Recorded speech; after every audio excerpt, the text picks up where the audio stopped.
Hi friend, তোমাদের সাথে share করছি চিকেন ললিপপের রেসিপি। এটা বানানো খুবই সহজ। এইভাবে 4 পিস চিকেনের লেগ পিস এনেছিলাম, এনে ওটাকে এইভাবে অল্প অল্প করে হাড্ডির থেকে সরিয়ে নিয়েছিলাম। তারপর ওখানে একটা আমি মিশ্রণ রেডি করে রেখেছিলাম ভিনিগার, সয়া সস আর চিলি সস আর টমেটো সস দিয়ে। তারপর ওটা দেওয়ার পরও শুকনো লঙ্কার গুঁড়া দিলাম, অল্প হলদি দিলাম, আর জিঞ্জার গার্লিক পেস্ট দিলাম, অল্প নুন দিলাম, আর অল্প দিলাম তোমার আজিনামোটো। আজিনামোটোটা দেওয়া এত নেসেসারি না, কিন্তু আমি দিয়েছি টেস্ট আসার জন্য। তারপরে এগুলোকে ভালো করে মিশ্রণটার সাথে লেগ পিসগুলোকে মেশালাম। এভাবে ভালো করে মেশাতে লাগবে যেন ভিতর পর্যন্ত নুনগুলো ঢুকে যায়। তারপর ওখানে দিয়েছিলাম অল্প ডিম, ভেঙে রেখেছিলাম, ডিম দিলাম, কর্নফ্লাওয়ার আর ময়দা দিয়ে ভালো করে ম্যারিনেট করলাম। এইভাবে ভালো করে ম্যারিনেট করে মেখে আমি কি করেছিলাম, 3 ঘন্টা ফ্রিজে রেখে দিয়েছিলাম। তারপর ওগুলোকে বের করে কড়াইতে আমি রিফাইন তেল দিয়ে এইভাবে ভেজে নিলাম। ভাজার সময় লক্ষ্য রাখবে যেন ভিতরটা ভালো করে সেদ্ধ হয়, এই জন্য গ্যাসটা অল্প কম ফ্লেমে ভাজলে ভালো। এভাবে যখন লাল লাল হয়ে যাবে তারপর নামিয়ে রাখলাম।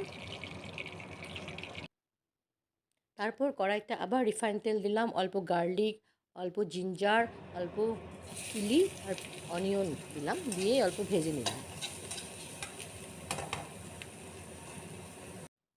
ভালো করে যখন ভাজা হয়ে গেল তখন আমি অ্যাড করলাম চিনি।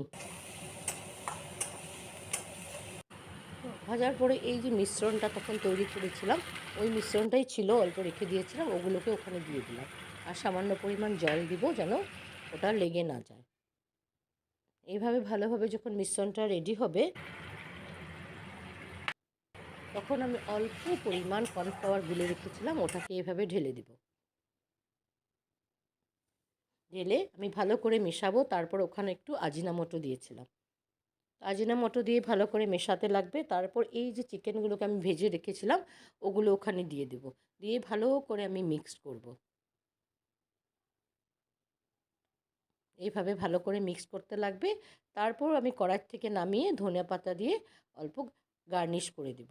আর ওটা দেখতেও সুন্দর লাগবে আর খেতেও দুর্দান্ত হয়েছিল। তোমরাও বানিয়ে খাবে, ভালো লাগবে। Thank you very much.